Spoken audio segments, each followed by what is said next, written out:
Coming up on Mountain News this morning, the recent SOAR Summit announced more funding heading towards eastern Kentucky. And officials are asking campers to be wary of campfires after a busy weekend dealing with wildfires. Dedicated to eastern and southern Kentucky, this is WYMT Mountain News this morning. Good morning, I'm Madison Carmouche. It is 6:30 this Tuesday morning, and today is October 22nd. Let's send it over to meteorologist Megan Desmall for a look at your forecast this morning.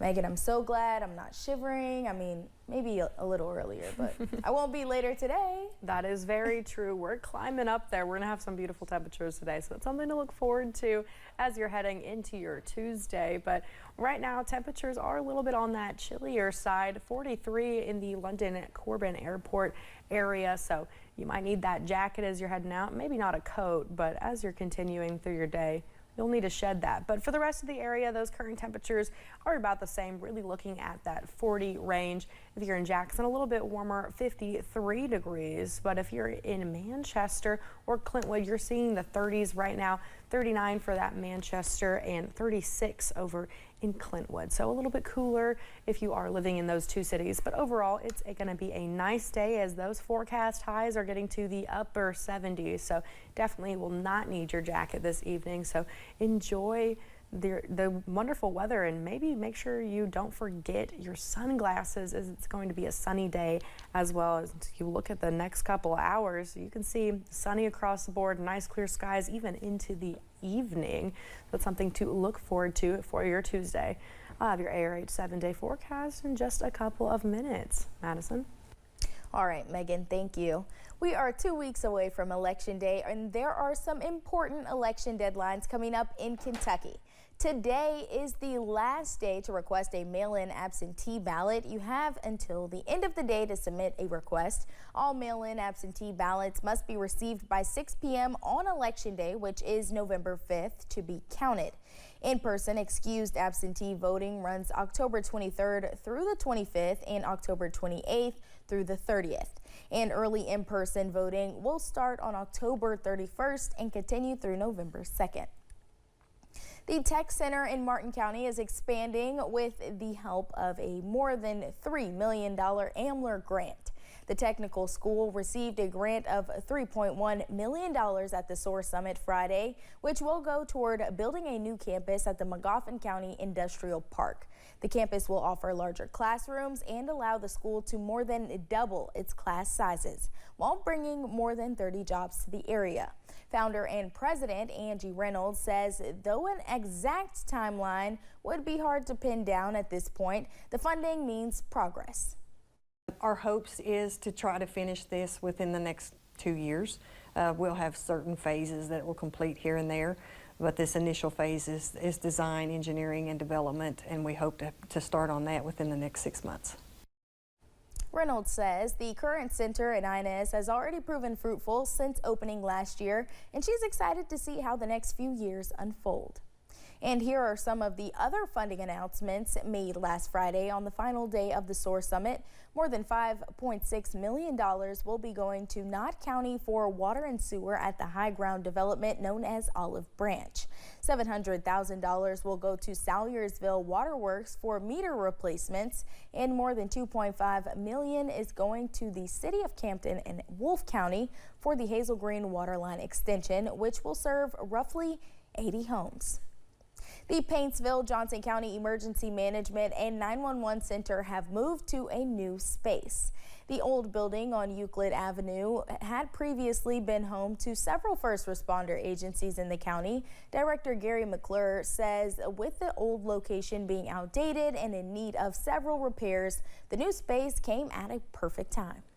The building was in need of a lot of repair over the past few years. This location just kind of popped up, just kind of all of a sudden, that, looked like this would be available, which this is already a city-owned building. McClure says it is important to have a new and updated space as all emergencies go through the 911 center. A long-standing project for the region is the expansion of the Mountain Parkway. Last week, Governor Andy Beshear announced $116.3 million in federal funding would go toward the project. Governor Beshear says this large amount of federal infrastructure funding will help to speed up the four-laning of the parkway. When Governor Combs first started discussing it and putting some effort into that, a lot of years have elapsed. I wasn't born yet, but I will say since the years that I have been on the clock, being from here, it's been a top priority for us.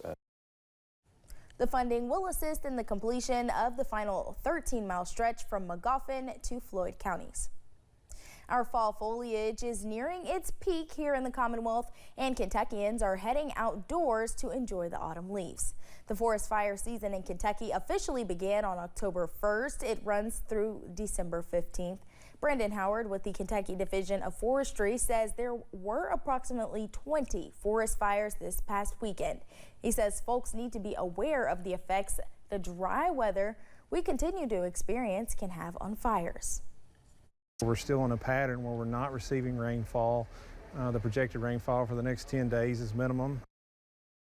Dry conditions combined with falling leaves give forest fires fuel to spread, meaning this time of year our forests are especially adept to burning. Recently, the Kentucky Division of Forestry purchased a simulator through a U.S. Forest Service grant to best help them strategize about ways to mitigate fires during peak fire seasons by minimizing environments that would fuel the spread. The House Task Force investigating the first assassination attempt against former President Donald Trump has released its interim report. The report was based on 23 interviews with local law enforcement officials who attended the Butler, Pennsylvania rally. The bipartisan task force concluded the shooting was preventable and should not have happened. Lawmakers will issue a final report on the findings by mid-December, including any recommendations.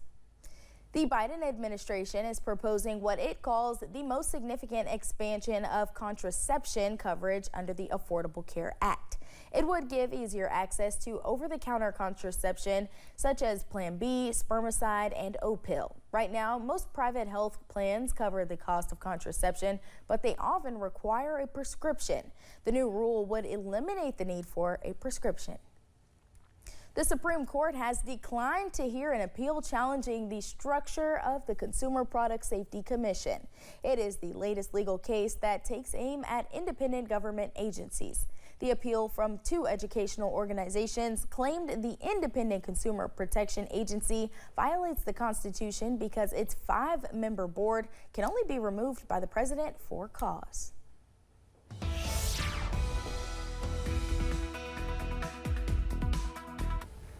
We're seeing those chilly temperatures this morning, mostly looking at the 40s in our area, but there are some places a little bit different. 39 in Manchester, 36 in Clintwood, 37 in Grundy, in Jackson 53 degrees. So definitely a range this morning, a little chilly. You might need that jacket as you're heading out, but as we continue throughout the day, we'll be warming up those temperatures into some beautiful weather. We also have that sunny sky to accompany the upper 70s for majority of the area. It's going to be an absolutely wonderful day, something to definitely look forward to as you're heading out through the door today. But if you're heading to the bus stop, it's going to be nice and cold. Make sure your kids are bundled up. 49 degrees as you're heading to school, and by the time you're heading home, about 79 degrees and sunny skies. All right, Megan, thank you. Halloween may be a little more than a week away, but some of the cutest canines in the country are already getting into the spirit. Crowds line the streets during the weekend in New York's East Village for the annual Halloween Dog Parade. The pups donned creative costumes from a furry little Cinderella to hip-hop group Run DMC. Many dog owners joined their puppies in the fun and dressed up in matching outfits. We wanted to do something very iconically New York. It was a bit difficult, but we made it. We're here. They're stunning, they're gorgeous, they're living their best lives. This is the parade's 34th year. Visitors to the White House will get to experience a brand new multi-sensory tour. With the new tour, visitors actually get to go into many of the rooms in the White House. Before the new tour, guests had to just peek in from the doorway. Now visitors get to go in and look around the room, hear and even touch replicas throughout the tour. Along with that, many of the displays are now digital, so pictures and videos can be easily swapped out for different seasons and holidays. One of my favorite parts of this new tour is walking past those glowing pictures in the colonnade, going around the corner, and coming to that model of the White House on the wall. You may not know this, but the White House didn't always have running water or electricity. So they had to open up the walls to put it in. The project took about 2 years to complete.